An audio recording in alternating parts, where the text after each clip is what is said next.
अभी सोचो, जब आपके पास कंटेंट सारा अवेलेबल है गूगल से या बुक से, उसके बाद अधिक समय लग जा रहा है, और एग्जाम में तो कुछ नहीं रहे। हम्म। समस्या तो है, वाजिब समस्या है। हाँ, आ गया ना। हाँ, तो एआई मोबाइल से निकाल के माथा में थोड़े लगा लोगे आप। क्या कि एक आया था, वो चिप आया था ना, कि डिजिटल चिप। हाँ। हाँ, तो न्यूरल चिप जो आया वो लगवा लेना एकदम ब्रेन में।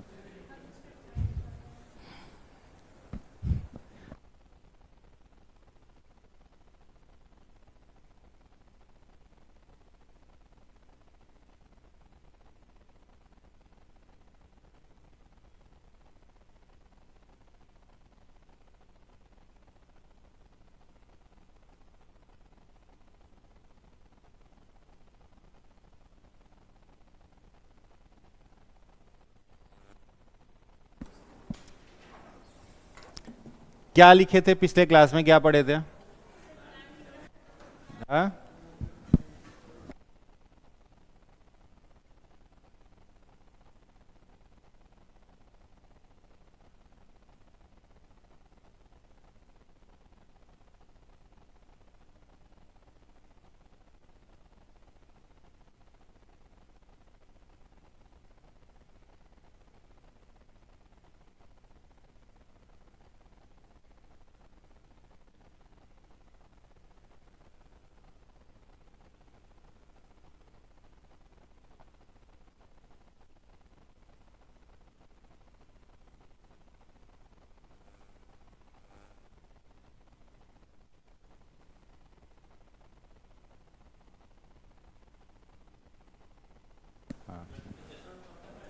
क्या? अब जब आए 30 सितंबर तो फाइनल है, इतना दिन से चल रहा है। हम्म।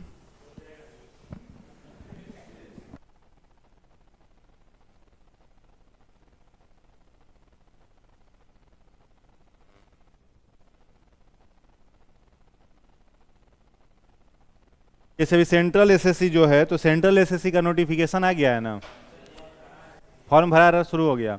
17,500 मान के चलो, 20,000 के आसपास वैकेंसी उसमें आएगा, बढ़ेगा और सीट। तो 20,000 वैकेंसी, समझ रहे हो, एसएससी सीजीएल में इतना वैकेंसी थोड़ी आता था। सब बढ़िया बढ़िया रॉयल पोस्ट है, एकदम धमाकेदार। मैथ्स रीजनिंग ठीक ठाक हो तो उधर भी बाजी मार सकते हो। नहीं आता मैथ रीजनिंग?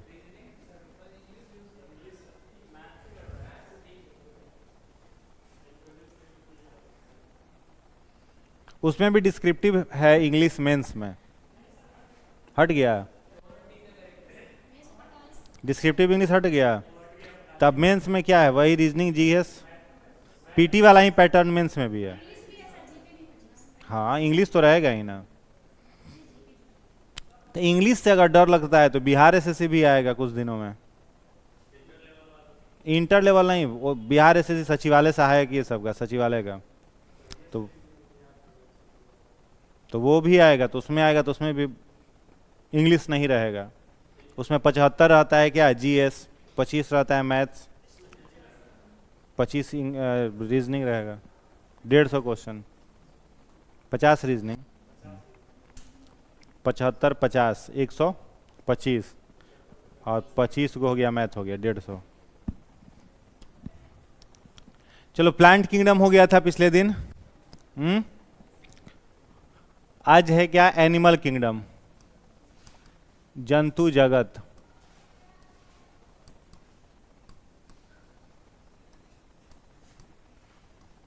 एनिमल किंगडम, जंतु जगत। ये क्या है, इसमें लिखिएगा, it is the kingdom of, it is the kingdom of multi cellular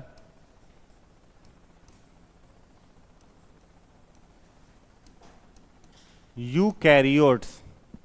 यह बहुकोशिकीय यूकैरियोटिक जीवों का समूह है।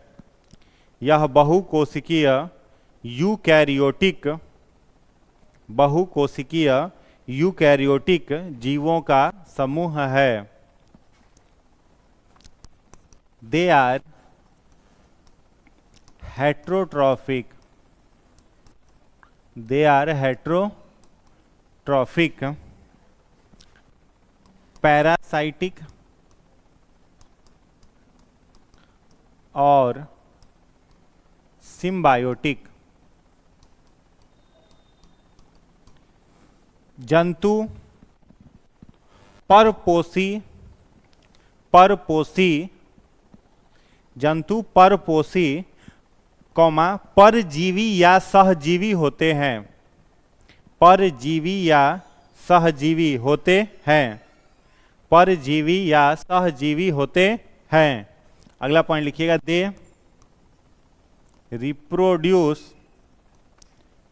Reproduce through asexually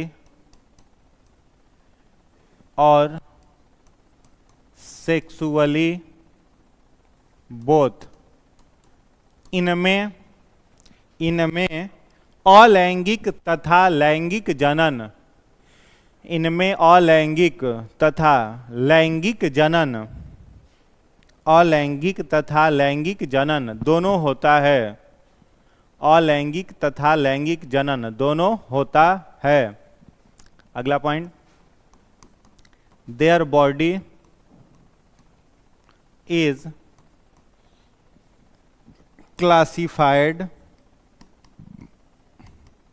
into following symmetry। जंतु जगत के जीवों के शरीर को, जंतु जगत के जीवों के शरीर को, जंतु जगत के जीवों के शरीर को निम्न सममिति में, सममिति में बांटा जा सकता है, बांटा जा सकता है। हो गया। पहला लिखिएगा, पहला बाइलेटरल सिमेट्री, हिंदी में कहते हैं इसको द्विपार्श्व सममिति, बाइलेटरल सिमेट्रिकल। इसमें लिखिएगा, if any plane passes through the central axis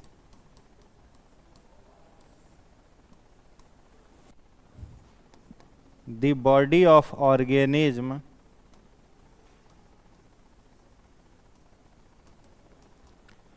divided in two identical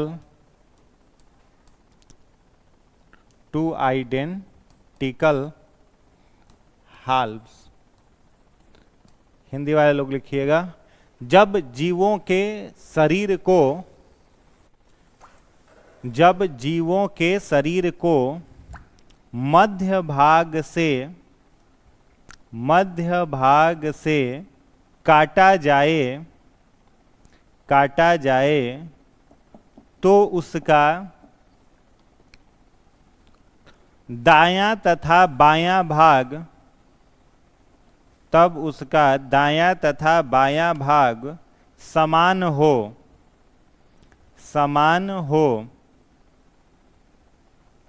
दायां तथा बायां भाग समान हो। ठीक है। एग्जाम्पल में लिखिएगा, मेढक, मनुष्य, शेर, चीता इत्यादि। मेढक, मनुष्य, शेर, चीता इत्यादि। हो गया। दूसरा लिखिएगा, radial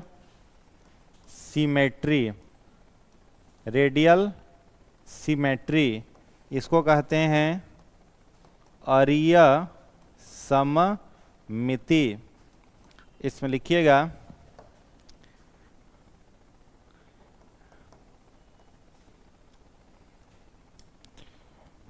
if any plane passes through middle part of the body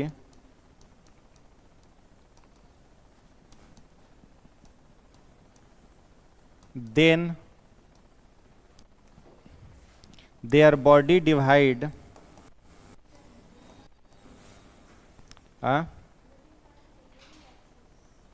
middle part मतलब ऐसे, मिडिल बेसिकली देखा जाता है, ठीक है। Then their body divide in more than one identical parts. Example में लिख लेना हाइड्रा। जब किसी जीव के शरीर को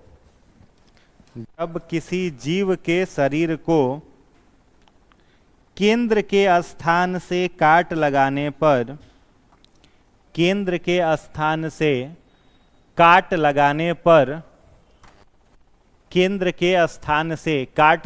पर उसका शरीर एक से अधिक समान भागों में विभाजित हो, उसका शरीर एक से अधिक समान भागों में विभाजित हो। उदाहरण में लिख लेना हाइड्रा। और तीसरा लिखिएगा एसिमेट्री, इसको कहते हैं असममित एसिमेट्री। इसमें लिखिएगा their body can not be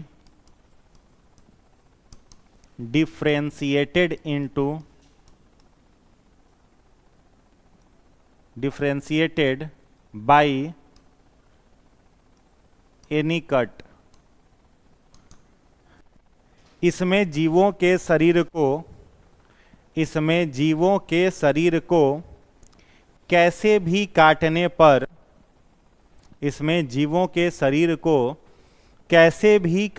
पर बराबर भागों में विभाजित नहीं होता। कैसे भी काटने पर बराबर भागों में विभाजित नहीं होता। इसके उदाहरण में लिख लो स्नेल घोंघा, अमीबा, पैरामीशियम।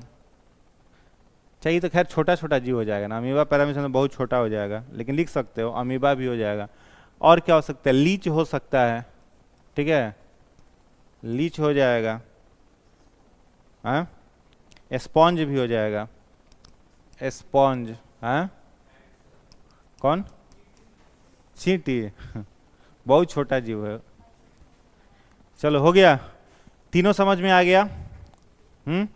एक और पॉइंट लिखिएगा। चलो आगे लिखना, अगला पॉइंट लिखना, एनिमल किंगडम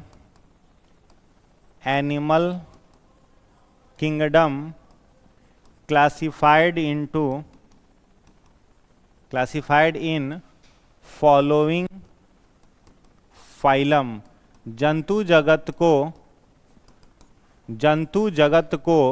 निम्न फाइलम में बांटा गया है।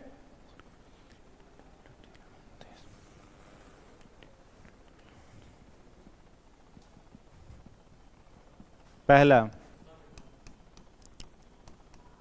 हाँ, संघ में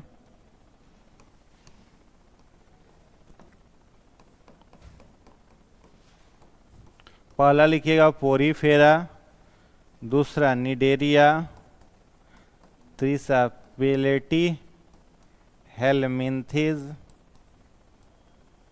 चौथा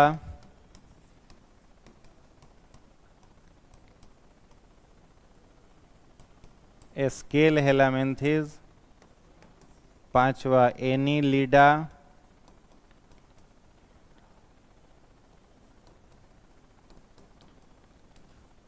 छठा मोलस्का, सातवा ऑर्थो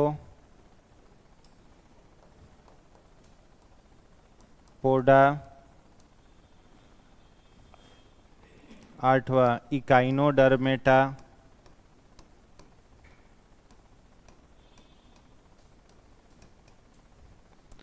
नौवा हेमिकॉर्डेटा,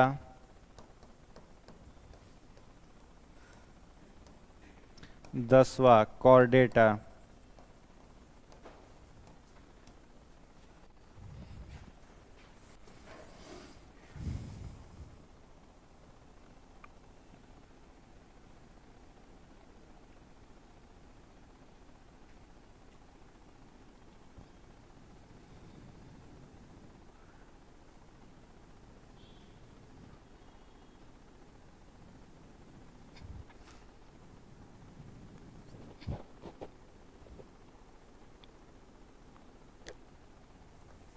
ठीक है,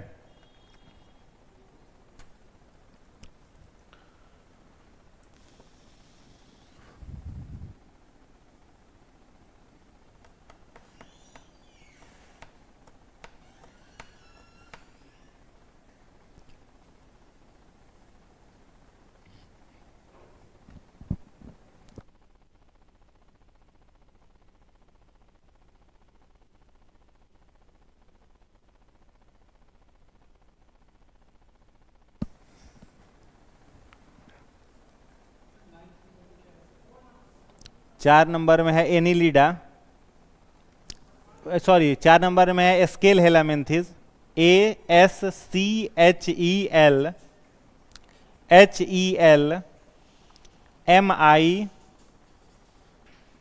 यहाँ एन छूट गया, MINTHES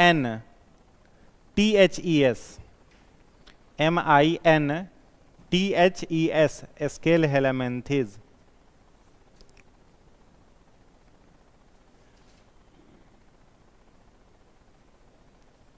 चलो आगे लिखना, हो गया।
हो गया, एक और पॉइंट लिखो फिर आगे बढ़ते हैं। एक और पॉइंट लिखना, on the basis of germ layer, on the basis of germ layer animals are,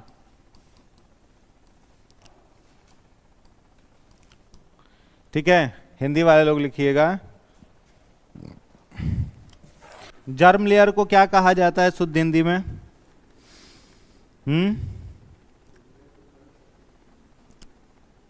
लिखिएगा।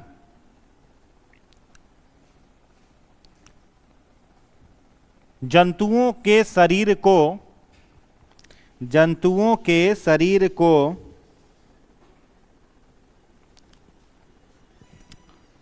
देह गुहा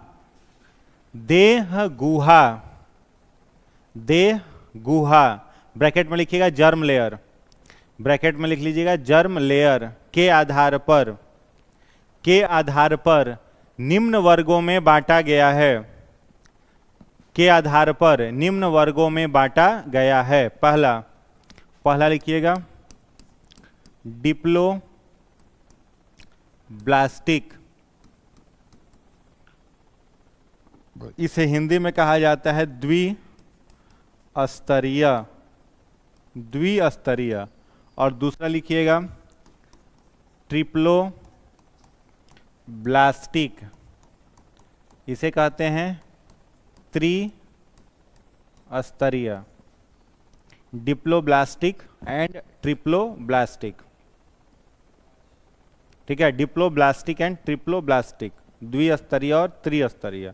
ये क्या है इसको समझना। जैसे मान लो कोई ऑर्गेनिज्म है, तो किसी अगर द्विस्तरीय होगा, पहले त्रिस्तरीय समझ लेते हैं, कोई जीव अगर त्रिस्तरीय उसका शरीर होगा, 3 गो लेयर का बना होगा, तो उसके शरीर का जो सबसे बाहरी भाग होता है ना, इसको कहा जाता है इक्टोडर्म। क्या कहा जाता है? इक्टोडर्म। बीच वाले को क्या कहते हैं? मीजोडर्म कहा जाता है, ठीक है। त्वचा का स्तर है, डर्म माने क्या होता है? त्वचा, स्किन। और तीसरा होता है उसको क्या कहते हैं? इंडोडर्म, ठीक है।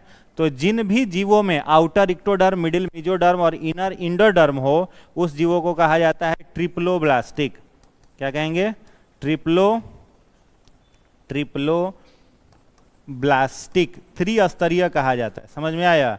एग्जाम में पीसीएस में क्वेश्चन पूछा था कि जो द्विस्तरीय जीव होते हैं, यानी जो डिप्लोब्लास्टिक जीव होते हैं, उनमें कौन सा जर्म लेयर नहीं होता है? बताओ। जो डिप्लोब्लास्टिक ऑर्गेनिज्म होंगे उनमें कौन सा जर्म लेयर नहीं होगा, जिस कारण से उसे डिप्लोब्लास्टिक कहा जाता है? मीजोडर्म। क्या नहीं होता है? मीजोडर्म। तो याद रखिएगा, डिप्लोब्लास्टिक जो जीव होंगे उन जीवों में मीजोडर्म अनुपस्थित होता है, मीजोडर्म एब्सेंट होता है। हम लोग किसमें आते हैं? ट्रिप्लोब्लास्टिक में।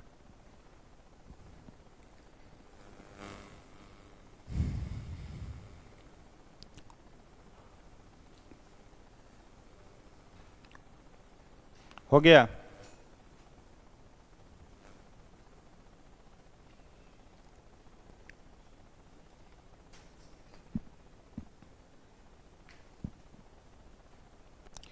अब इसको देख लो। देखो, पहला पॉइंट लिखा हुआ कि एनिमल्स कैसे होंगे, जंतु सारे कैसे होंगे? Multi cellular, eukaryotic. न्यूट्रिशन हमेशा कैसा होगा? हेटेरोट्रॉफिक। किस विधि से? पैरासाइटिक या सिम्बायोटिक। हम लोग किसमें आते हैं? सिम्बायोटिक में। मेढक वगैरह किसमें आएगा? सिम्बायोटिक। सांप ओप किसमें आएगा? सिम्बायोटिक। पैरासाइटिक में क्या आ जाएगा? जोक आ जाएगा, स्नेल आ जाएगा, ये सब क्या है? परजीवी में आ जाएगा। तो हम लोगों में, जंतुओं में परजीवी और सहजीवी दो तरीके से पोषण होता है। रिप्रोडक्शन सेक्सुअली भी होगा और एसेक्सुअली भी होगा। बॉडी को 3 भागों में सिमेट्री के आधार पर बांटे। बाइलेटरल मतलब ऐसे बीचों बीच काटा जाए तो राइट और लेफ्ट हाल्फ्स इक्वल हो, उसको क्या कहेंगे? बाइलेटरल सिमेट्रिकल, ठीक है। दूसरा क्या है? रेडियल सिमेट्रिकल, मतलब ऐसे मिडिल पार्ट से कट लगाने पर उसका शरीर 2 या 1 से अधिक बराबर भागों में बंट जाए, उसको कहते हैं रेडियल सिमेट्रिकल। हाइड्रा वगैरह में होता है।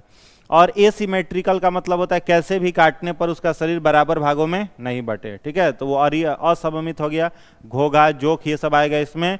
जंतु जगत को इतने सारे फाइलम में, संघ में बांटा गया है। Porifera, cnidaria, platyhelminthes, aschelminthes, annelida, mollusca, arthropoda, echinodermata, hemichordata और कॉर्डेटा, यानी 10 इसको संघ में बांटा गया है।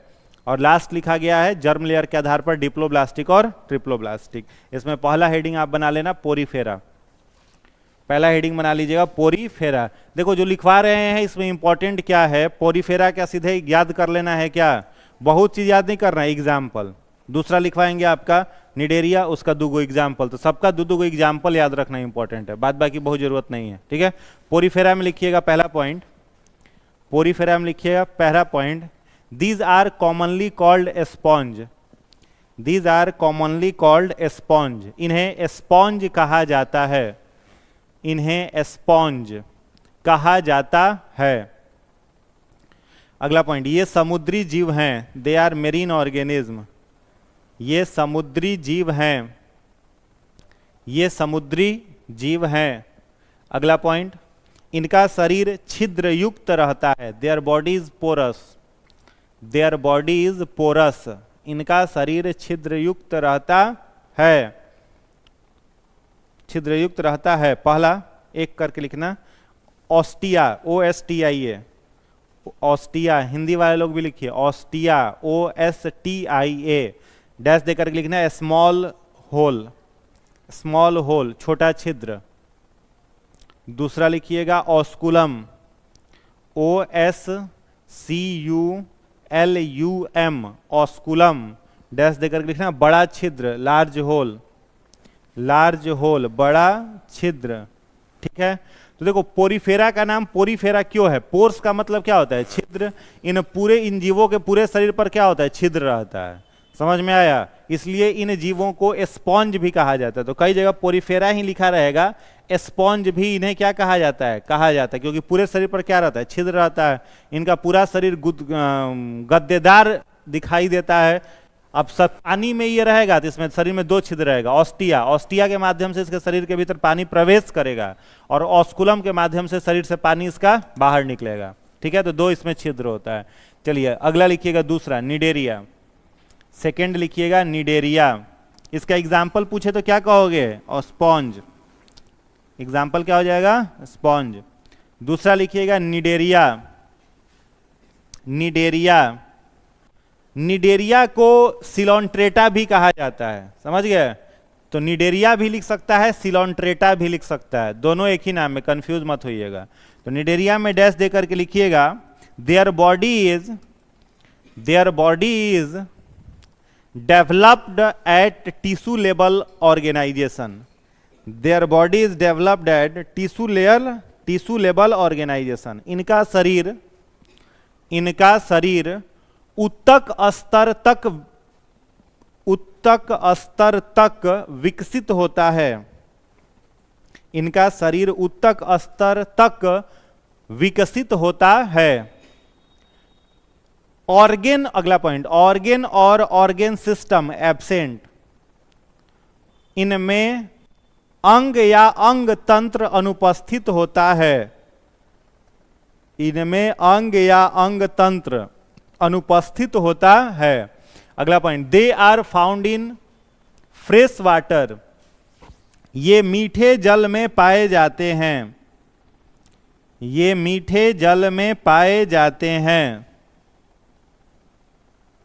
अगला point, they reproduce through budding, they reproduce through budding, ये मुकुलन द्वारा प्रजनन करते हैं, ये मुकुलन द्वारा प्रजनन करते हैं।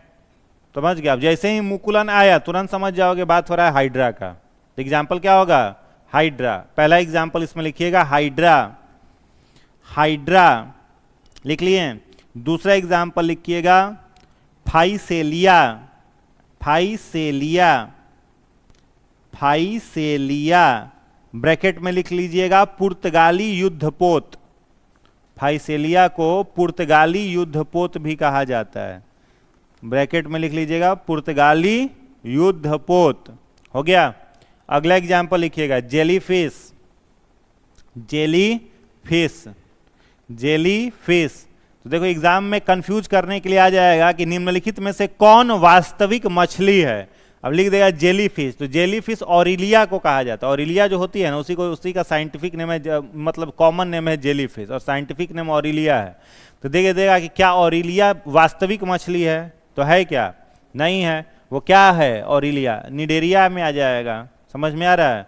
इसलिए वो वास्तविक मछली नहीं है। फिश देख करके कंफ्यूज नहीं होना है। वो डायलॉग है ना पुष्पा फिल्म में कौन सा डायलॉग है? हाँ, फ्लावर समझे हैं क्या? फ्लावर नहीं फायर है। वैसे ही जेली फिश जो है, नाम है जेली फिश, मछली है नहीं, वो क्या है, निडेरियंस है।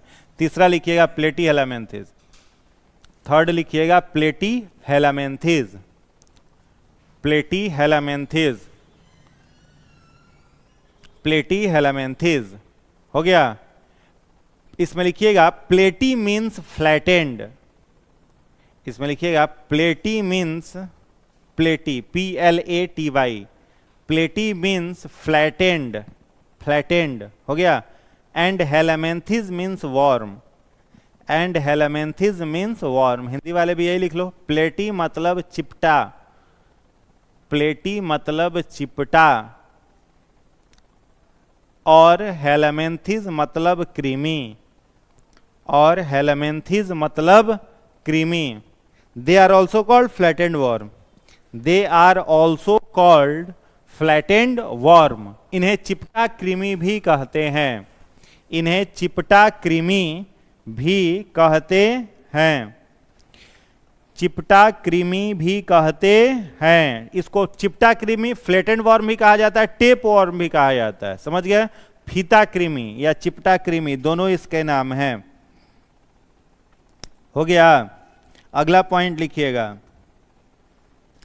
अगला पॉइंट एग्जाम्पल पहला इसका लिखिएगा, पहला एग्जाम्पल, पहला एग्जाम्पल लिखिएगा फैसियोला हिपैटिका, हिपैटिका, ब्रैकेट में लिखिएगा liver fluke, Fasciola hepatica, bracket में लिखिएगा लीवर फ्लूक, इसमें डैश दे करके लिखिएगा यह लीवर में संक्रमण फैलाता है, यह लीवर में संक्रमण फैलाता है। इन्फेक्शन इन लीवर, डैश दे करके लिखिएगा increase infection in liver.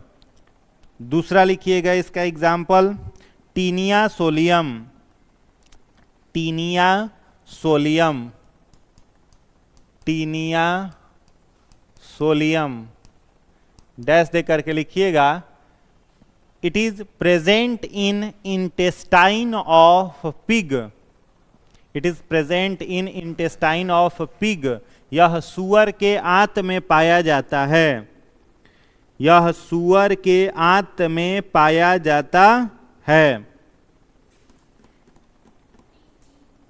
Taenia होता है ना, TE, सुधार लो जी, TENIA, टीनिया सोलियम, यह सूअर के आंत में पाया जाता है। ठीक है, तो दो इसका एग्जाम्पल याद रखना है, एक फैसियोला हिपैटिका और दूसरा taenia सोनियम।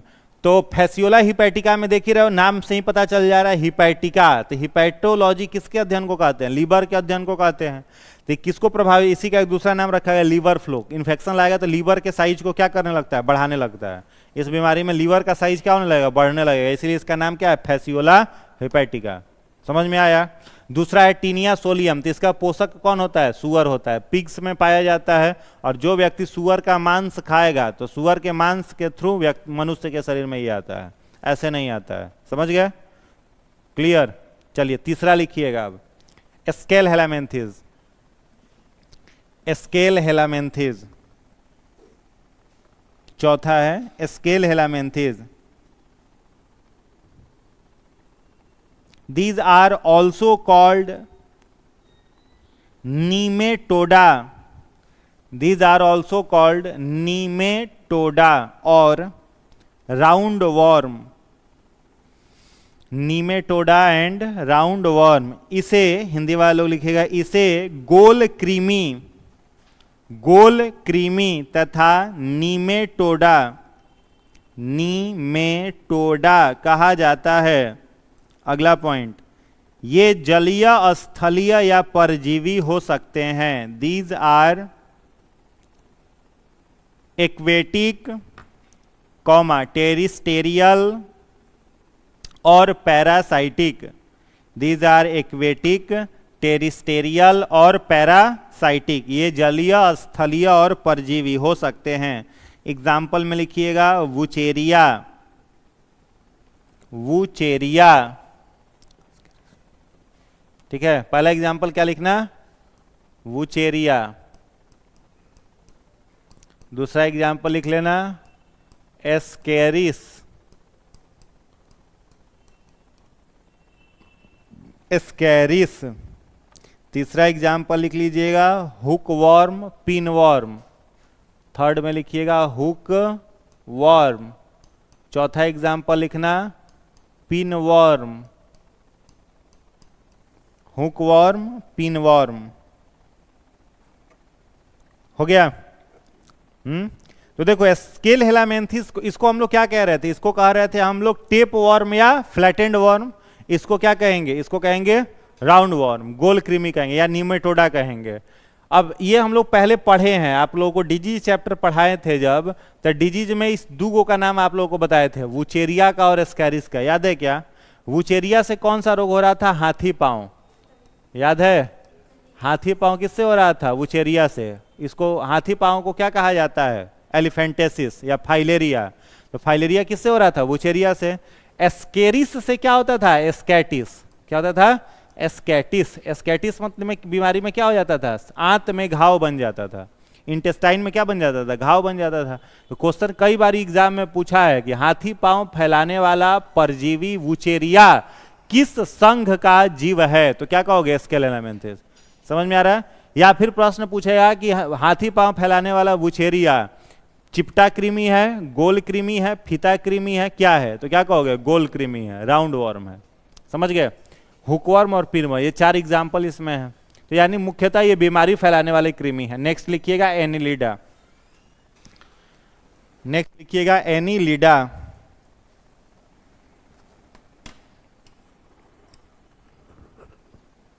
Development of coelom, development of coelom, COELOEM,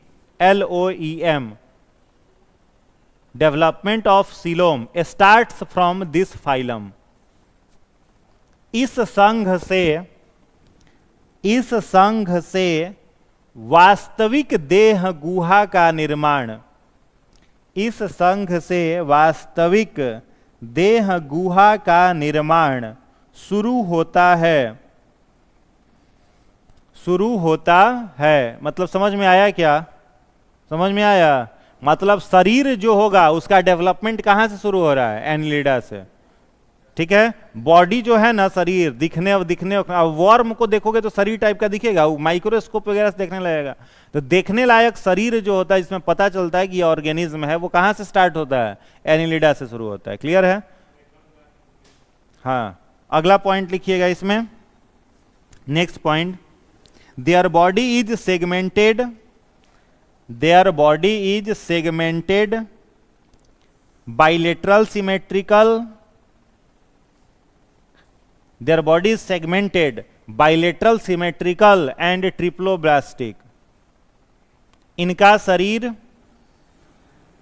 triploblastic, इनका शरीर खंडित, खंडित, सेगमेंटेड मतलब क्या होता है? खंडित, अलग अलग भागों में विभाजित हुआ रहना। ठीक है? इनका शरीर खंडित और द्विपार्श्व सममित, द्विपार्श्व सममित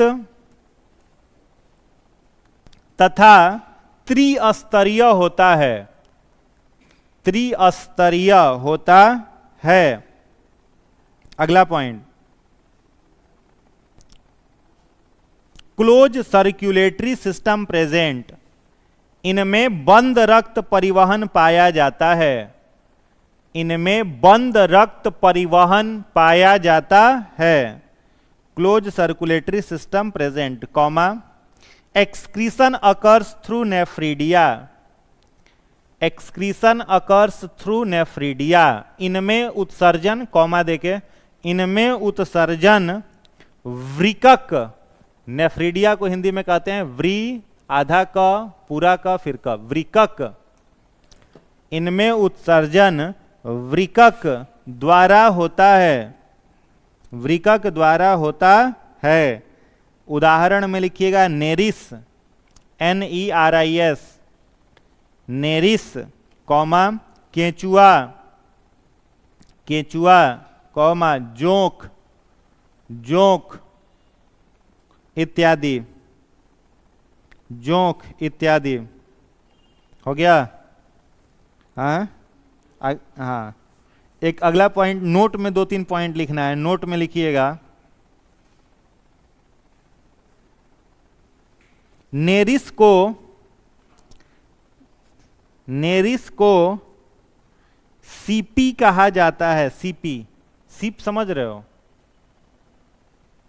नहीं समझ रहे हो? बालू के अंदर, पानी के अंदर जो सीपी मिलता है, उसके अंदर मोती जैसा कुछ कुछ होता है, ठीक है, उसी को वो किसको कहा जाता है? नेरिस को कहा जाता है। इंग्लिश टर्म क्या है? सीप। खैर मोलस्का में वो आएगा, जो आपका रहा सीप, सीपिया, ऑक्टोपस, उसमें आएगा। तो नेरिस जो रहता है ना, वो सीप में रहता है, मतलब ऊपर मेंटल का वो कवर रहता है, उसी के अंदर पाया जाता है, उसी के भीतर। ना ना, वो नहीं है जो कान में वो चल नहीं नहीं, वो नेरिस नहीं, ठीक है। इसे सीपी क्रीमी कहा जाता है, ठीक है, लिख लो। पहला फैक्ट में लिखिएगा नोट में, इसे सीपी क्रीमी कहा जाता है। हाँ सीपी, ऐसे हिंदी लिख लो, सी लिखो ना, सीपी, सीपी वर्म क्या है? सीपी क्रीमी, हाँ तो उसमें एंटीना, उसका सेंस ऑर्गन है। सीपी क्रीमी कहा जाता है, हो गया। दूसरा पॉइंट इसका लिखना नोट का ही, एप्रोडाइट, एप्रोडाइट, हिंदी इंग्लिश नाम सेम है। एप्रोडाइट को समुद्री चूहा भी कहते हैं। एप्रोडाइट को समुद्री चूहा भी कहते हैं।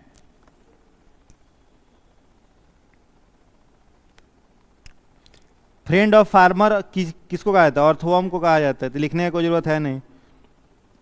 इसका साइंटिफिक नेम होता है फेरिटीमा पोस्थुमा। क्या होता है? जोक का केचुआ का क्या नाम होता है साइंटिफिक? फेरिटीमा पोस्थुमा। ये छोड़ दो लिखना। एक और पॉइंट लिख लेना, earthworms are hermaphrodite. Earthworms are hermaphrodite, hermaphrodite. केचुए द्विलिंगी होते हैं। केचुए द्विलिंगी होते हैं, ठीक है, केचुए द्विलिंगी होते हैं। क्या मतलब है इसका द्विलिंगी होते हैं? मतलब नर जनन तंत्र और मादा जनन तंत्र दोनों एक ही शरीर में पाया जाता है, उसको कहते हैं हर्माफोर्डाइट, ठीक है। तो केचुआ कैसा होता है? हर्माफोर्डाइट होता है। चलिए आगे बढ़ते हैं, अगला लिखिएगा। और क्या है उसके बाद?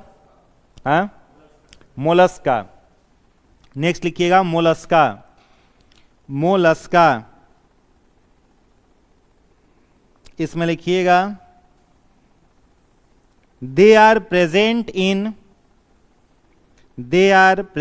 इन एक्वेटिक रीजन। ये जलीय जीव हैं, ये जलीय जीव हैं।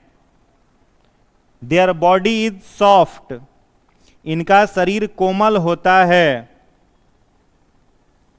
इनका शरीर कोमल होता है।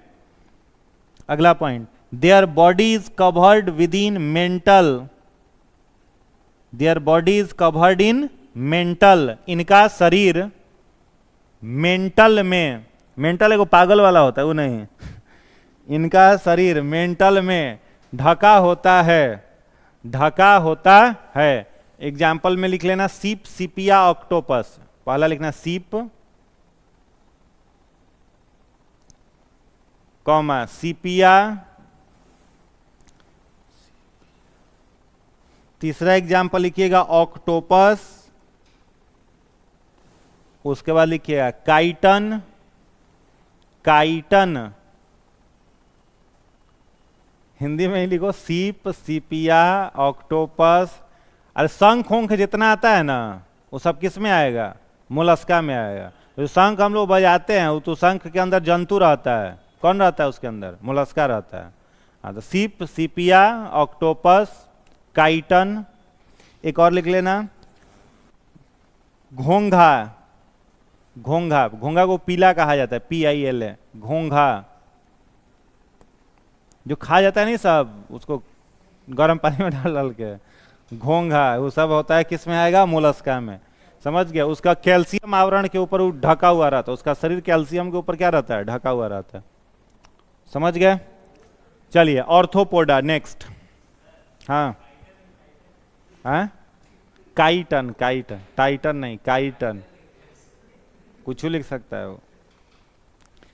अगला लिखिएगा ऑर्थोपोडा।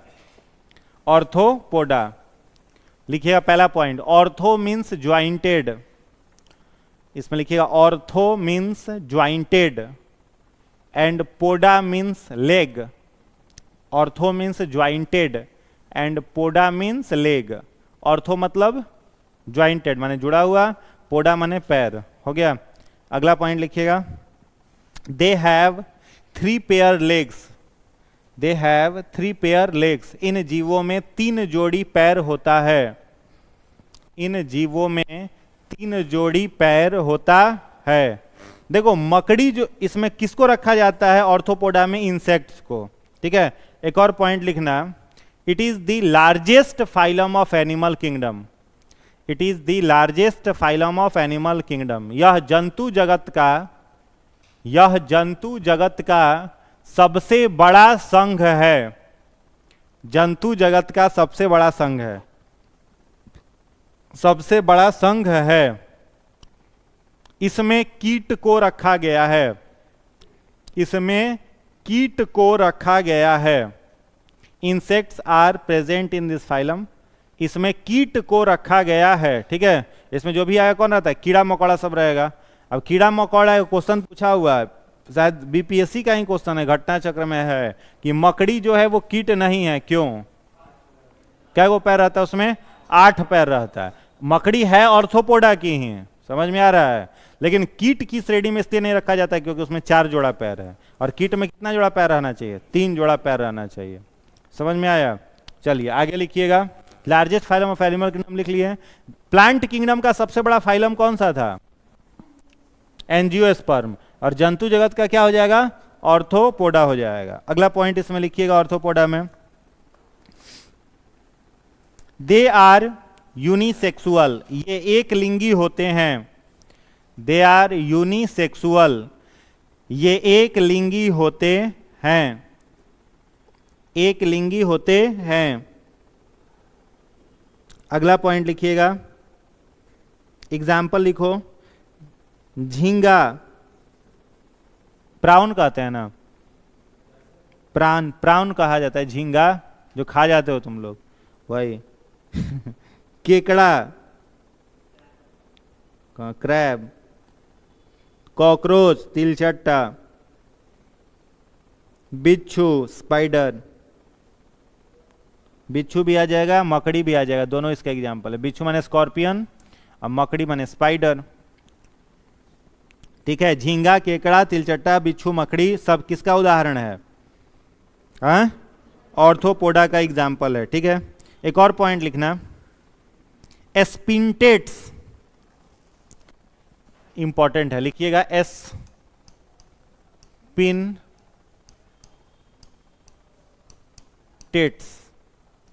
एस्पिंटेट्स की सहायता से मकड़ी जाल बुनती है। एस्पिंटेट्स की सहायता से मकड़ी जाल बुनती है। एस्पिंटेट्स की सहायता से मकड़ी जाल बुनती है। आप लोग किसके सहायता से बुनते हैं? कभी बुनते हैं ना आप लोग भी? नहीं।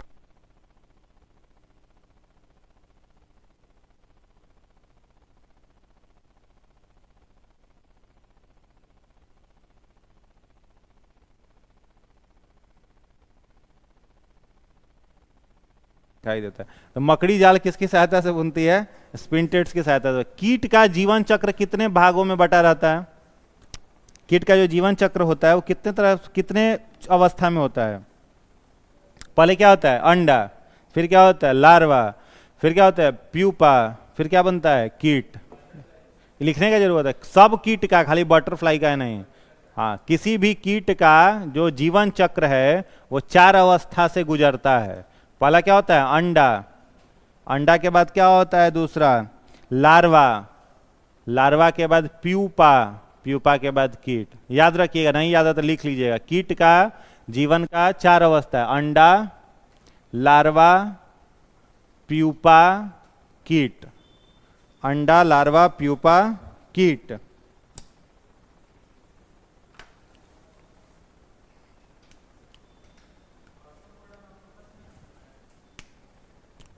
सिप सिप या ऑक्टोपस मोलस्का।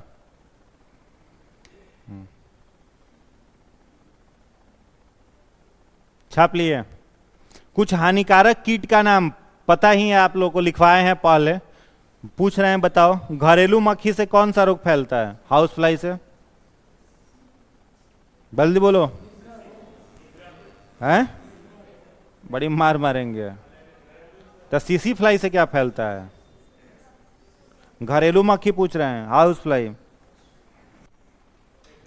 हाँ, टाइफाइड और हैजा और डायरिया लिखा है ना जी, भुला गए। सैंड फ्लाई से बताओ। यस सर, भुला गए तो यस सर। सैंड फ्लाई से कौन सा रोग फैलता है? बालू मक्खी, सैंड फ्लाई। बड़ी पिटाएगा सब। हिंट दे देते हैं, लेसमेनिया से होता है वो बीमारी। हाँ, क्या होगा? काला जार। एडीज मच्छर से मालूम ही है, एडीज मॉस्किटो से। एडीज से मलेरिया। 2-3 गोलियां कटवा देते हैं तुम लोगों को, तब पता चलेगा कौन बीमारी होता है। कौन होगा? डेंगू। सीसी फ्लाई से, सीसी फ्लाई से निद्रा रोग, स्लीपिंग सिकनेस। चलो ये पता ही है, लिखाने का कोई जरूरत नहीं है, नहीं ना है? हाँ, लिखवाए हैं पहले, डिजीज में लिखवाए हैं, ठीक है। चलिए आगे बढ़िए। अगला क्या है?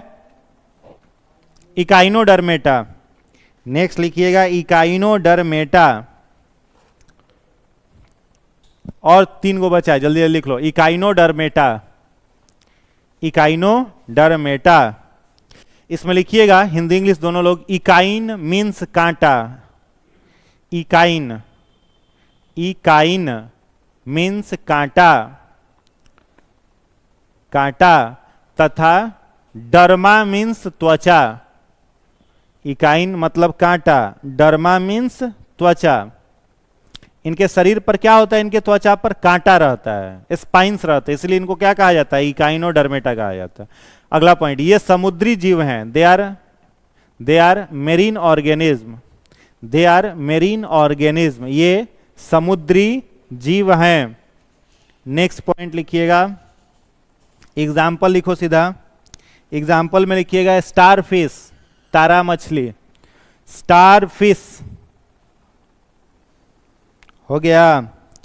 अगला एग्जाम्पल लिखना, सी कुकुम्बर, समुद्री खीरा। हाँ, सी कुकुम्बर मतलब समुद्री खीरा होता है। Comma, brittle star, brittle, BRITTLE, brittle star. Comma, Antedon, ANTIDON, Antedon. Don, हाँ डॉन माने डॉन। एंटीडॉन। नोट में एंटीडॉन जहां लिखे हो ना, वहां ब्रैकेट में लिख लेना फादर ऑफ फिश। एंटीडॉन को फादर ऑफ फिश कहा जाता है। एंटीडॉन को फादर ऑफ फिश कहा जाता है। समझ में आया? तो पूछा जाए कि स्टार फिश क्या है? मछली है? हाँ? नहीं है ना? क्या है? इकाइनोडर्मेट्स है। चलो वर्ड समझ गए आप। अगला लिखिएगा हेमिकॉर्डेट। हाँ? हॉर्स फिश क्या होता है? सी हॉर्स होता है। समुद्री घोड़ा होता है वो, हॉर्स नहीं। चलिए अगला लिखिएगा हेमिकॉर्डाटा। नेक्स्ट लिखिएगा हेमिकॉर्डाटा, हेमिकॉर्डाटा। हो गया। देखो हेमी मतलब क्या होता है? जैसे मैथ पढ़ते होते हैं, हेमी सर्किल होता है ना, हेमी स्फेयर। तो हेमी माने आधा, स्फेयर माने वृत्त, आधा वृत्त को कहा जाता है। ये जो वर्ड आया ना कॉर्डेटा, कॉर्डेटा वर्ड का मतलब क्या होता है? नोटोकॉर्ड। कॉर्डेटा मतलब क्या होता है? नोटोकॉर्ड। नोटोकॉर्ड माने रीढ़ की हड्डी, ठीक है। और यहाँ क्या है? हेमी। जैसे हम लोग किस में आएंगे? कॉर्डेटा में, क्योंकि पूरा रीढ़ का हड्डी है। हेमिकॉर्डेटा उसको कहा जाता है जिसके गर्दन में खाली रीढ़ की हड्डी होती है।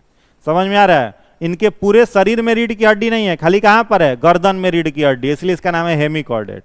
और हम लोग किस में आते हैं? कॉर्डेट। तो कॉर्डेट है तो पूरा रीढ़ का हड्डी है। मछली किस में आएगा? कॉर्डेट, पूरा रीढ़ का हड्डी है। समझ में आ रहा है? सांप किस में आएगा? कॉर्डेट, पूरा रीढ़ का हड्डी है। मगरमच्छ किस में आएगा? कॉर्डेट में आएगा। समझ में आ रहा है? तो हेमिकॉर्डेट एक स्पेशल फाइलम बनाया गया है, बड़ा एक्सेप्शनल फाइलम है और बहुत बाद में ये फाइलम बना। इसमें कुछ सिलेक्टेड 2-3 ही जीव हैं जो इसमें आते हैं और ये इनके शरीर के गर्दन में केवल रीढ़ की हड्डी नोटोकॉर्ड पाया जाता है। क्लियर है? तो इसमें लिखिएगा डैश दे करके। ये समुद्र के किनारे सुरंग बनाकर रहते हैं। ये समुद्र के किनारे सुरंग बनाकर रहते हैं। ये समुद्र के किनारे सुरंग बनाकर रहते हैं।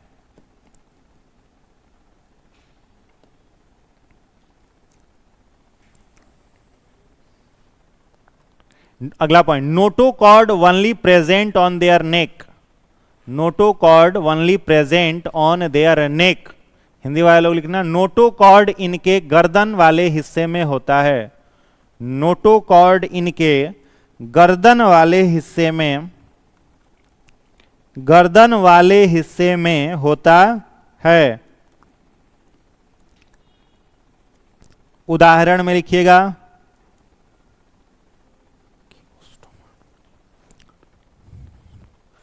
हार्डमेनिया,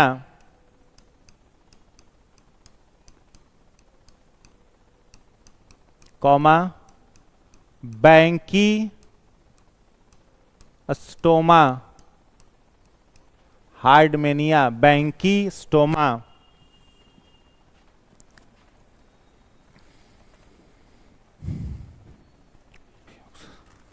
एम्फिऑक्सस,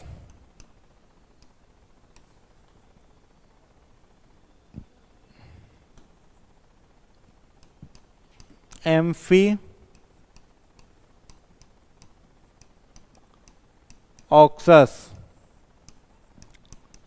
इत्यादि। हार्डमेनिया, बैंकिंग स्टोमा, एम्फिऑक्सस इत्यादि। ठीक है, लास्ट लिख लो अब कॉर्डेटा।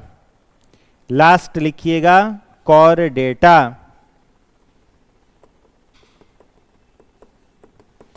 कॉर्डेटा हो गया। Notochord present in this organism, इनमें नोटोकॉर्ड पाया जाता है। Notochord present in these organism, इनमें नोटोकॉर्ड पाया जाता है। दूसरा पॉइंट लिखिएगा,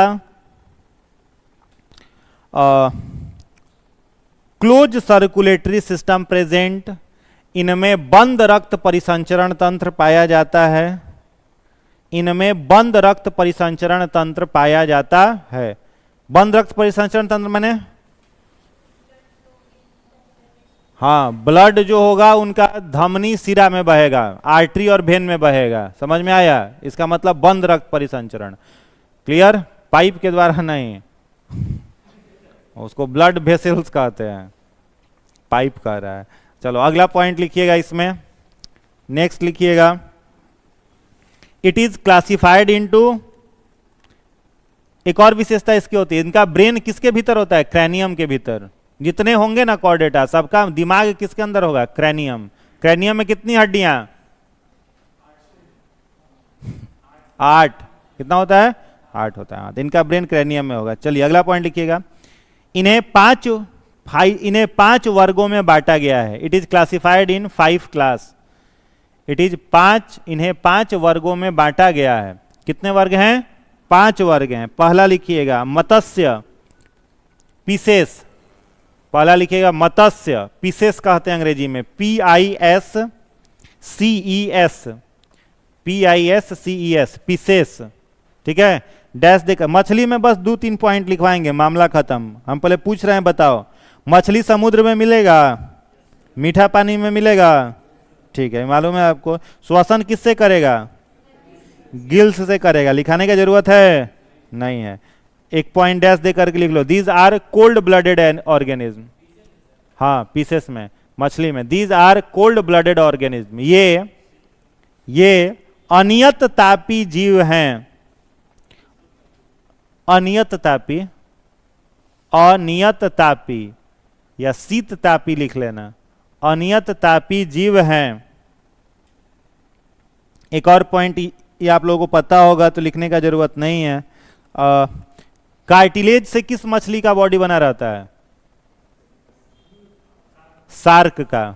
तो ये मालूम है तो लिखाने की जरूरत नहीं है। बाद बाकी सब मछली का शरीर बोन का बना है, शार्क का शरीर किसका बना है? कार्टिलेज का बना हुआ है, तो लिखाने का जरूरत नहीं है, आपको याद है। कोल्ड ब्लड का मतलब समझे? अब ब्लड के बेसिस पर जो जीव होते हैं वो दो तरीके के, एक हो जाएगा आपका क्या? कोल्ड ब्लड, और एक क्या हो जाएगा? Warm blood. तो कोल्ड ब्लड वाला जितना सारा जीव होगा, इनका बॉडी टेम्परेचर, इनका जो बॉडी टेम्परेचर होता है वह कैसा होता है? अनफिक्स। क्या होगा? अनफिक्स। और जो वार्म ब्लडेड होते हैं इनका बॉडी टेम्परेचर जो होता है वो क्या होता है? फिक्स। याद रहेगा। अब हम लोग कहीं पर भी जाएंगे, हम लोगों के शरीर का तापमान फिक्स है 37 डिग्री सेल्सियस। क्या खूब ठंडा जगह पर चल जाइए जहां पर -5 डिग्री तापमान है, वहां पर भी आपके शरीर का तापमान कितना रहेगा? 37 डिग्री रहेगा। जबकि कुछ जीव हैं जो कोई कोल्ड ब्लडेड है। तो कोल्ड ब्लडेड में मुख्य रूप से कौन कौन आता है? एक तो आ गया कौन? मछली। और कौन आता है मछली के साथ? सरीसृप। कौन आता है? सरीसृप। सरीसृप मतलब रेप्टाइल्स, जो रेंग के चलने वाले जीव हैं।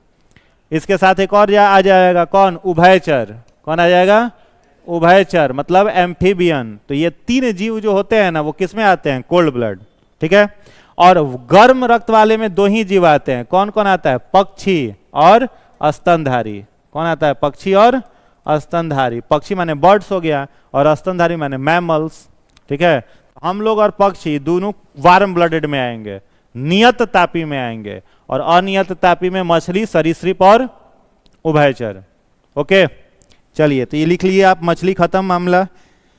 उसके बाद दूसरा लिखिएगा, पहला मत्स्य था, दूसरा लिखिएगा उभयचर, एम्फीबियंस।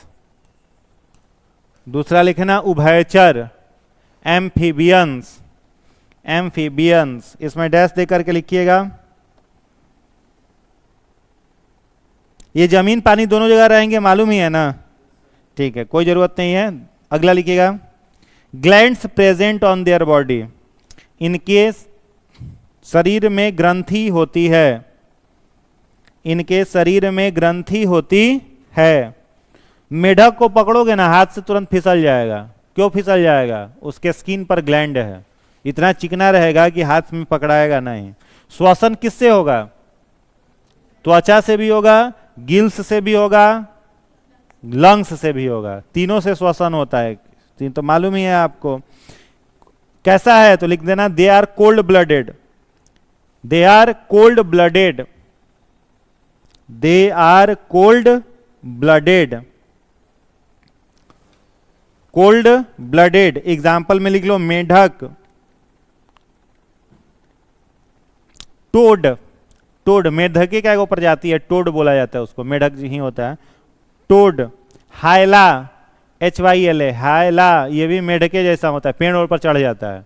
हायला। सैलामेंडर, सैलामेंडर, सैलामेंडर इत्यादि। ठीक है। तीसरा लिखिएगा, सरीसृप, रेप्टिलिया। सरीसृप, रेप्टिलिया, डैश देकर के लिखिएगा। ये रेंग कर चलते हैं, क्राउलिंग करके चलेगा। They locomote by crawling. ये रेंग कर चलते हैं। अगला पॉइंट लिखिएगा, they are cold blooded. They are cold blooded. ये अनियत तापी हैं, कोल्ड ब्लडेड हैं। अगला पॉइंट लिखिएगा, no any gland present on their skin. No any gland present on their skin. इनके त्वचा पर कोई ग्रंथि नहीं होती। इनके त्वचा पर कोई ग्रंथि नहीं होती। सांप को छुओगे ना कैसा दिखाई देगा? खूब रुखरा दिखाई देगा, तुरंत हाथ में पकड़ा जाएगा तो फिसले उसलेगा नहीं, एकदम हाई स्ट्रिक्टली आप उसे होल्ड कर सकते हो। क्यों कर सकते हो? कोई ग्लैंड उस पर नहीं है। रुखरा होगा उसका पूरा बॉडी। मेढक ओढक का बॉडी कैसा होगा? स्मूथ होगा, चिकना होगा। ठीक है, तो जितने सारे रेप्टाइल्स होंगे, अब रेप्टाइल्स में ही आपका आएगा कौन? मगरमच्छ। तो मगरमच्छ देखते हो कितना रुखड़ा होता है, क्यों होता है? क्योंकि कोई ग्लैंड उसके बॉडी पर नहीं है, कोई ग्रंथि नहीं है। हाँ? पेंगुइन, पेंगुइन तो सुने, पेंगोलिन क्या होता है?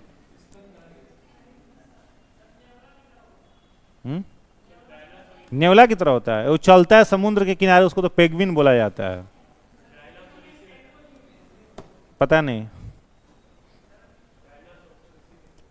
हाँ, रेप्टाइल्स ही था। चलो हो गया। There bodies covered by scales, there bodies covered by scales, इनका शरीर सल्कों द्वारा ढका होता है। सल्क, सल्कों द्वारा ढका होता, हाँ स्केल्स सल्कों द्वारा ढका होता है।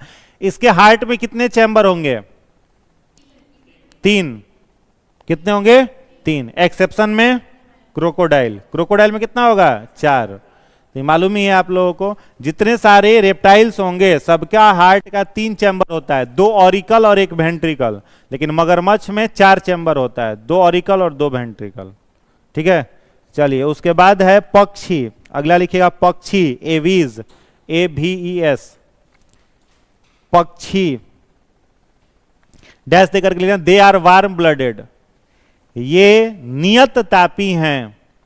They are warm blooded. अगला पॉइंट लिखिएगा, their bodies covered by feathers, इनका शरीर पंखों से घिरा रहता है।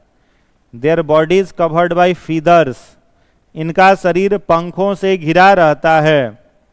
Their comma, their 4 limbs modified into wings, their 4 limbs modified into wings, इनका अग्रपाद पंखों में रूपांतरित होता है। इनका अग्रपाद पंखों में रूपांतरित होता है। जैसे हम लोग का हाथ है, तो उसमें हाथ की जगह पर क्या है? पंख है। तो हम लोग का 4 limbs क्या है? हाथ है। उसका 4 limbs क्या है? पंख है। चलिए आगे लिखिएगा, जबड़ा की जगह क्या होगा? उसमें चोंच, जबड़ा की जगह क्या होगा? चोंच होगा। ठीक है, हार्ट का कितना चैम्बर होगा? 4 चैम्बर होगा। तो पता है तो ठीक है, नहीं पता है तो लिख लीजिएगा। हार्ट का कितना चैम्बर पक्षियों में? 4 चैम्बर। हम लोग का आवाज कहां से निकलता है? कंठ से निकलेगा, लैरिंग्स से। हम लोग का आवाज कहां से निकलता है? लैरिंग्स से। पक्षी का आवाज लिखवाए थे आप लोगों को, फेरिंग्स से। फेरिंग्स डाइजेस्टिव सिस्टम का भाग है। हाँ, तो हम लोग का लैरिंग्स से, उसका सैरिंग्स से लिखवाए थे आप लोगों को, भुला जाते हैं आप लोग। सैरिंग्स,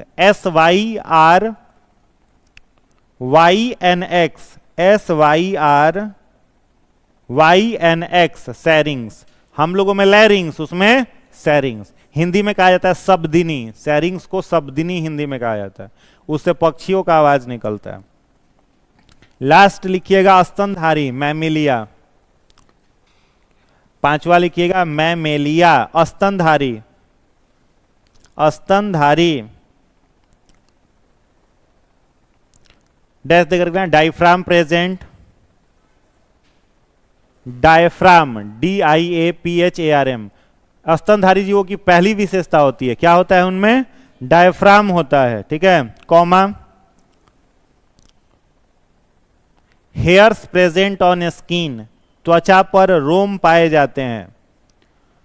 त्वचा पर रोम पाए जाते हैं, कॉमा देकर के, hair present on skin, comma, external pinna present, external pinna present. बाह्य, कॉमा देके हिंदी वाले लिखना, बाह्य कर्ण पल्लव की उपस्थिति, बाह्य कर्ण पल्लव, बाह्य कर्ण पल्लव की उपस्थिति। कर्ण पल्लव माने कान का ये जो बाहरी भाग है ना, इसको एक्सटर्नल पिन्ना कहते हैं। ये केवल किसमें होगा? स्तनधारी जीवों में। पक्षी में है क्या? नहीं है। तो जिन जीवों में कर्ण पल्लव होगा वो अंडा नहीं देंगे, बच्चे को जन्म देंगे। और जिसमें कर्ण पल्लव नहीं होगा वो सब क्या देगा? अंडा देगा। सरीसृप क्या देगा? अंडा देगा। एवीज क्या देगा? अंडा देगा। मछली क्या देगी? अंडा देगी। समझ में आ रहा है? तो जिसमें एक्सटर्नल पिन्ना है, कर्ण पल्लव है, वो संतान को जन्म देता है। अगला पॉइंट लिखिएगा, they are warm blooded, they are warm blooded. They are warm blooded, ये गर्म रक्त वाले होते हैं। हार्ट का कितना चैम्बर होगा? श्वसन किसके द्वारा होगा? हाँ, फेफड़ा द्वारा होगा, लंग्स द्वारा होगा। मामला खत्म, इतना याद कर लीजिएगा।